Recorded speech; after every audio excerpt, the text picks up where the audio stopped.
Assalamualaikum warahmatullahi wabarakatuh. Indonesia merupakan negara multikultural. Keanekaragaman Indonesia tentu saja menjadi keuntungan. Tetapi di sisi lain juga bisa menjadi penyebab munculnya permasalahan. Persatuan dan toleransi menjadi kunci terciptanya tatanan masyarakat yang utuh. Hari ini Gapai Kemuliaan akan membahas tentang toleransi menurut Islam. Anda yang memiliki pertanyaan seperti biasa bisa Anda sampaikan melalui email yang tertera pada layar kaca Anda. Langsung saja kita bahas bersama Kiai Haji Muhammad Faiz. Assalamualaikum Kiai Waalaikumsalam Faiz. warahmatullahi wabarakatuh. Kita langsung ke poinnya, apa sebetulnya makna toleransi dalam Islam? Toleransi itu lahir karena adanya pengakuan bahwa ada yang berbeda di dalam hidup ini. Oleh karena itu ketika Al-Quran datang, disampaikan kepada Rasulullah, maka Nabi memproklamirkan bahwa syariat yang saya bawa, agama yang saya bawa, itu mengakui adanya keragaman. Al-Quran mengatakan, Inna khalaqnakum. Kami menciptakan manusia itu ada laki-laki, ada perempuan, berpasang-pasangan. Berbeda bangsa, berbeda suku, ras, agama, warna kulit, bahasa. Itu semua dijelaskan panjang lebar di dalam Al-Quran. Tetapi kemudian ayat itu ditutup dengan kata-kata lita'arofu. Untuk apa sih Allah menciptakan keragaman itu? Ayat tadi mengatakan lita'arofu. Kalau kita belajar tata bahasa Arab, kata lita'arofu yang sayangnya sekarang itu hanya diterjemahkan singkat sekali untuk saling mengenal. Mungkin Eva pernah dengar ada laki-laki dengan perempuan tuh ta'aruf. Iya kan? Nah, tetapi kalau kita lihat ta'aruf itu kapan akan sukses? Itu dalam bahasa Arab. Kata yang sama itu bisa melahirkan begitu banyak kata lain. Jadi diksinya sama itu, dari arofa, dari ain, ro, dan fa. Jadi li ta'arofu misalnya, yang pertama itu melahirkan ma'rifah. Ma'rifah itu ilmu. Kesadaran bahwa memang di dunia ini semuanya Allah ciptakan beragam.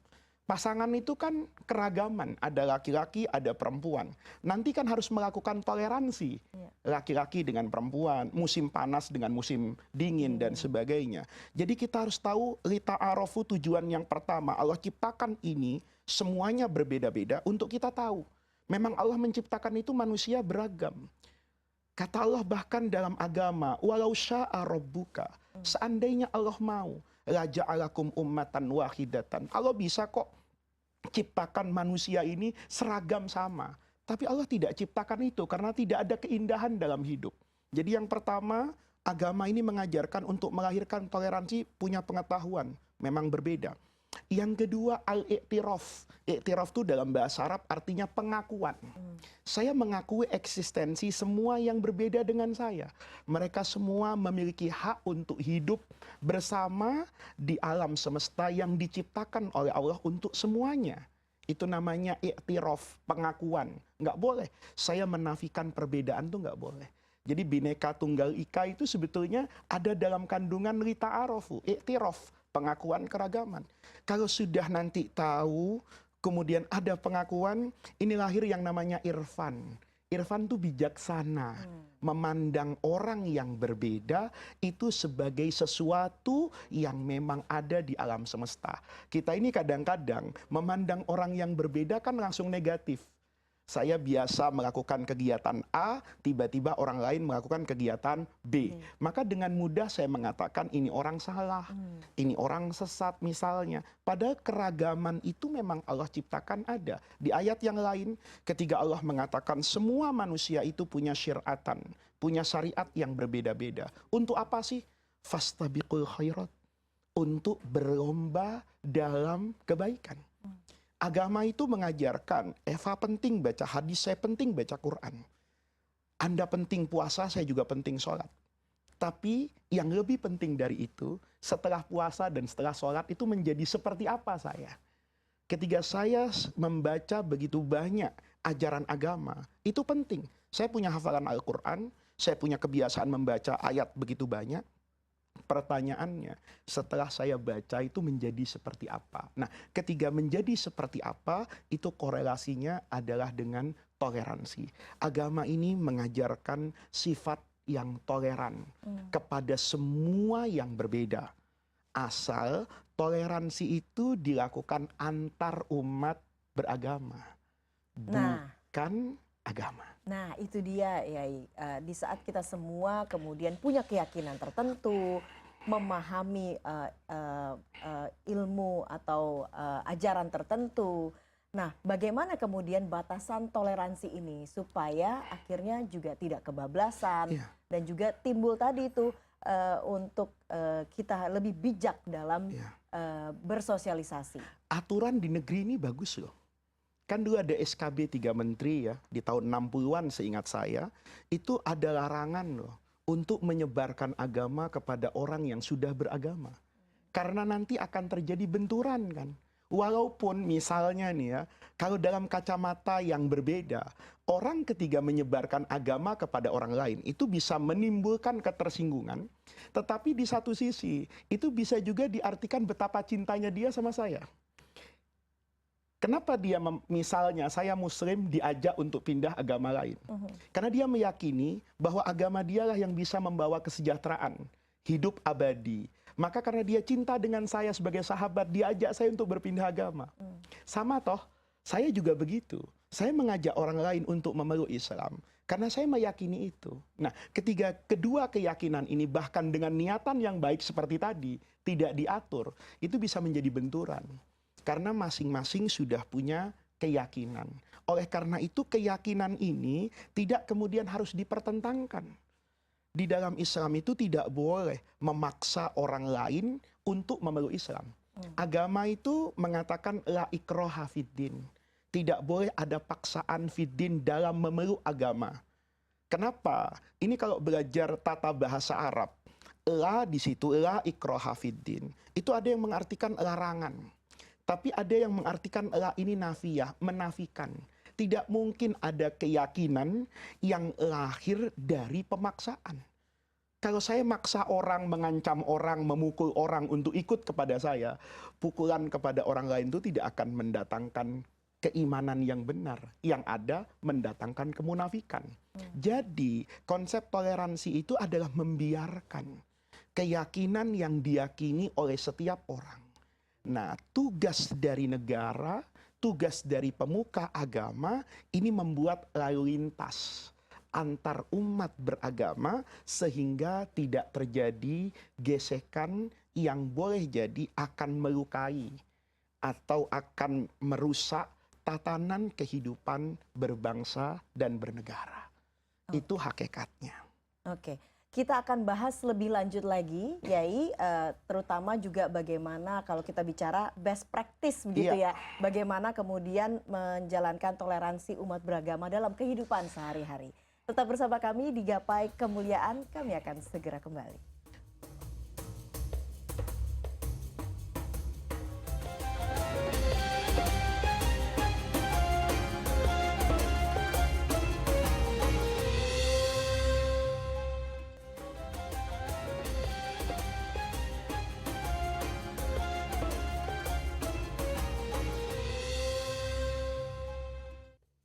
Ya, terima kasih Anda masih menyaksikan program Gapai Kemuliaan dalam episode Toleransi Menurut Islam. Kita lanjutkan kembali diskusi hari ini bersama Kiai Haji Muhammad Faiz. Yai, kalau kemudian tadi kita bicara toleransi, utamanya adalah tadi ada 3 tahap, kemudian yang harus timbul kebijaksanaan dalam memandang perbedaan begitu. Nah, dalam prakteknya sehari-hari, best practice-nya ini seperti apa, Yai? Best practice itu memang menjadi keniscayaan dalam Islam. Jadi toleransi itu bukan sekedar slogan yang diteriakkan, bukan sekedar perilaku luhur yang terdengar dan dikisahkan, tapi itu menjadi bagian dari wahyu yang suci yang ditulis di dalam Al-Quran. Dia menjadi keseharian kenabian dalam berinteraksi kepada mereka yang berbeda. Kita bisa lihat misalnya ketika Rasulullah SAW datang ke Madinah. Ini pertama kali Nabi sampai di kota Madinah. Ada seorang Yahudi yang kelak akan menjadi sahabat Nabi. Namanya Abdullah bin Salam. Dia penasaran.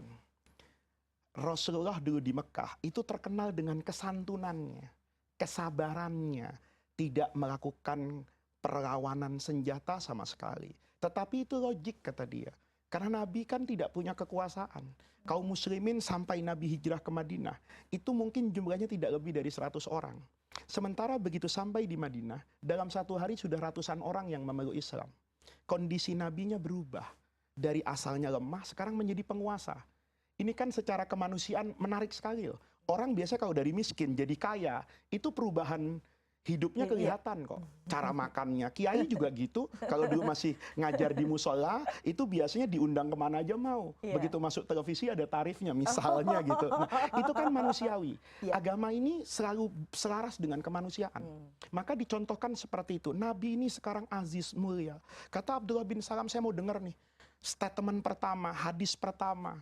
Ya, yang sangat ditunggu, statement politiknya. Kata beliau, saat saya dengar Nabi itu lamma qadima Rasulullah al-Madinah, sampai di Madinah, injafala alaihin nas, orang itu ngariung di depan Nabi berkumpul. Tiba-tiba yang pertama kali disampaikan oleh Nabi itu afsus salam. Tebarkan assalam, kedamaian. Wa at'imut ta'am, berbagi makanan. Wa shollu, nanti kalian sholat malam. Waktu orang sedang tidur, kamu lakukan 3 hal ini, tadkhulul jannata bisalam. Kamu masuk surga dalam keadaan aman. Itu statement politik pertama. Tebarkan assalam, kedamaian. Ini berlaku untuk semua orang. Muslim dan non-muslim.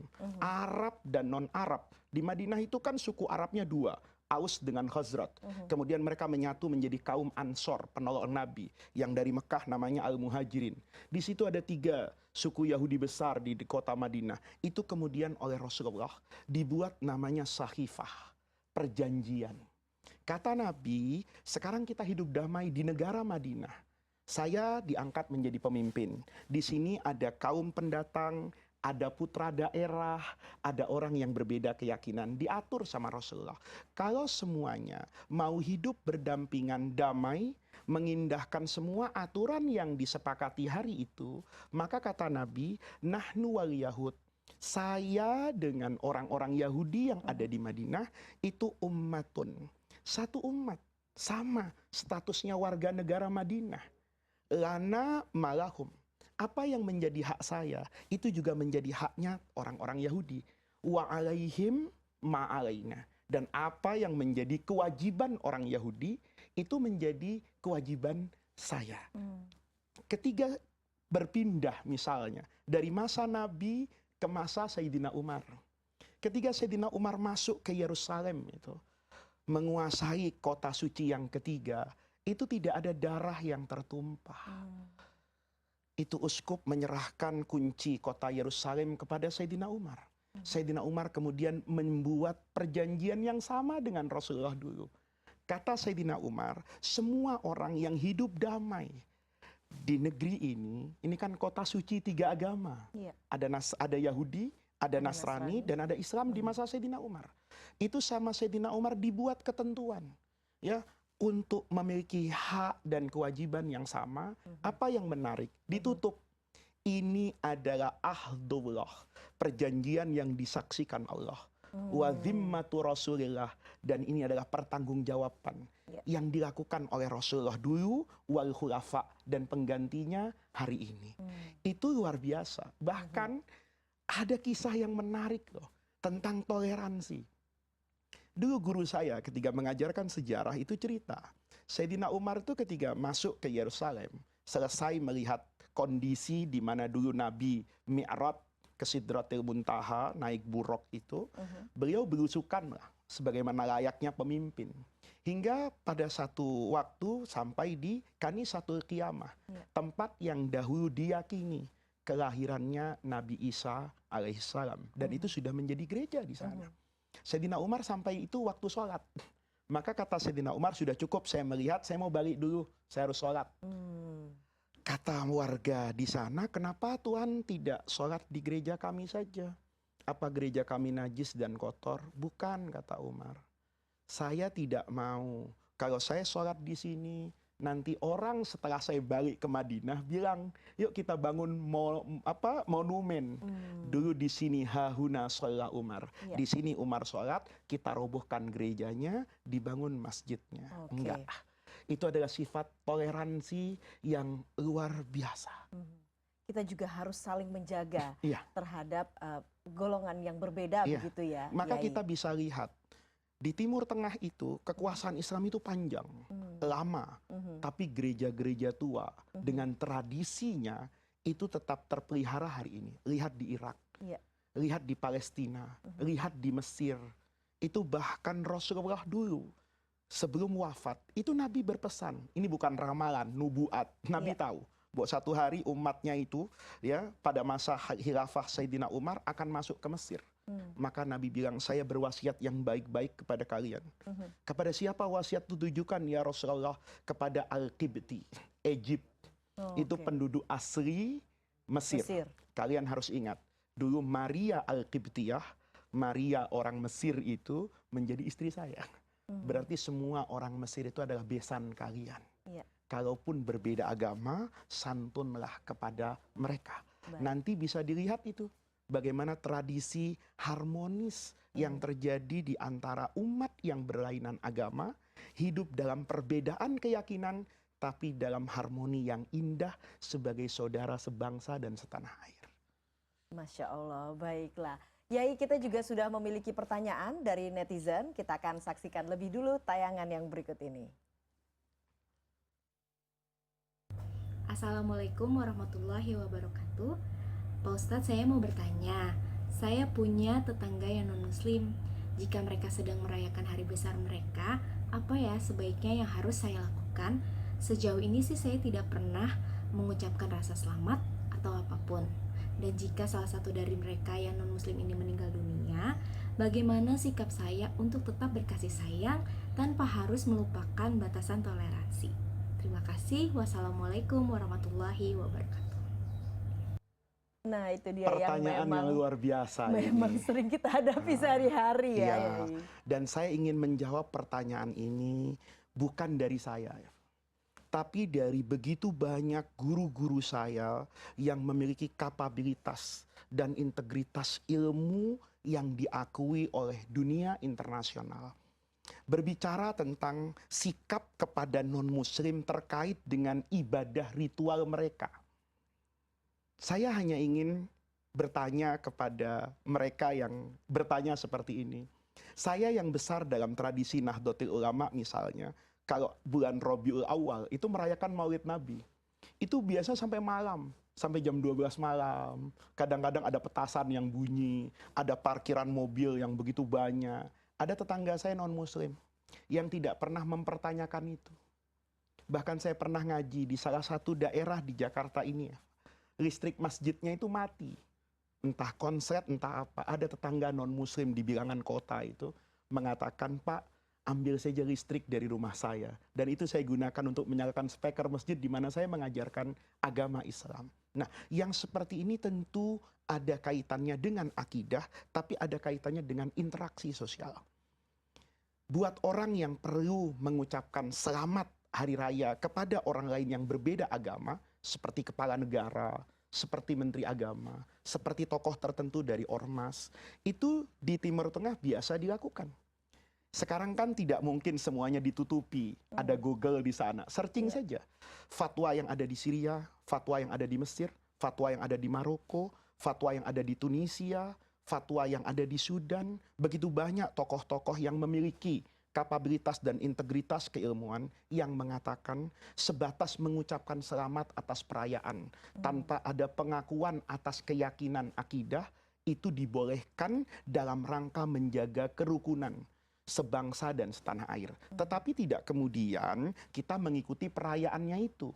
Gitu loh. Itu yang pertama. Yang kedua, ketika ada tetangga saya merayakan Natal di rumah dia, saya sebagai seorang muslim, ketika tetangga itu hidup damai, itu Nabi punya ajaran yang luar biasa loh.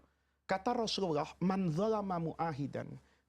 Kalau ada orang yang berbuat zalim kepada mu'ahad, mu'ahad itu orang non-muslim yang sudah terikat perjanjian damai. Kita kan di Indonesia punya konstitusi yang menghargai semua hak dan kewajiban warga negara. Atau dalam bahasa fikih yang lain disebut dhimmi. Orang yang wajib, orang non-muslim, yang saya wajib menjaga kehormatannya, nyawanya, darahnya, hartanya. Itu kata Nabi, kalau orang itu baik kayak begitu, engkau sakiti, fa'ana khosmuhu. Saya nanti jadi musuhnya hari kiamat. Bayangin. Jadi kalau kita menyakiti mereka yang hidup damai dengan kita, saya khawatir nanti pada hari kiamat kita justru dimusuhi oleh Rasul sendiri. Jadi ketika dia merayakan Natal, sebatas dia lakukan di tempat dia, sebatas dia lakukan di tempat peribadatan dia yang dia memiliki hak untuk merayakan itu. Itu di dalam Islam. Fatwa yang saya sebutkan di banyak negara tidak ada larangan sedikit pun, bahkan ada kewajiban untuk melindungi mereka aman, damai, tentram dalam merayakan ibadahnya. Yang terakhir soal takziah. Ini penting. Takziah itu kan ada dua komponen dalamannya. Yang pertama mendoakan. Yang kedua kesetiakawanan. Yang sosial. Di dalam agama, kalau sudah meninggal, tidak lagi bisa didoakan. Yang non-muslim. Karena dia meninggal tidak dalam keyakinan Islam. Sehingga biarlah, itu urusan Allah. Saya tidak berhak juga memastikan A dan B. Tetapi konsep agama tidak membacakan doa, yang doa dalam artian supaya orang ini bersama saya di dalam surga. Tetapi takziah tidak dilarang. Saya datang ke tetangga saya yang non-muslim, saya mengatakan saya ikut berbelasungkawa, saya bisa merasakan kesedihan Anda kehilangan seorang ibu, saya juga punya ibu, itu tidak ada larangannya di dalam agama. Jadi ini yang tadi Eva katakan dari awal, ada toleransi di atas satu sisi, tetapi rambu-rambu agama tetap diindahkan. Oke. Insya Allah kita menjadi orang yang toleran, tapi tentunya sesuai dengan ajaran Islam. Jangan kemana-mana, Gapai Kemuliaan akan kembali sesaat lagi.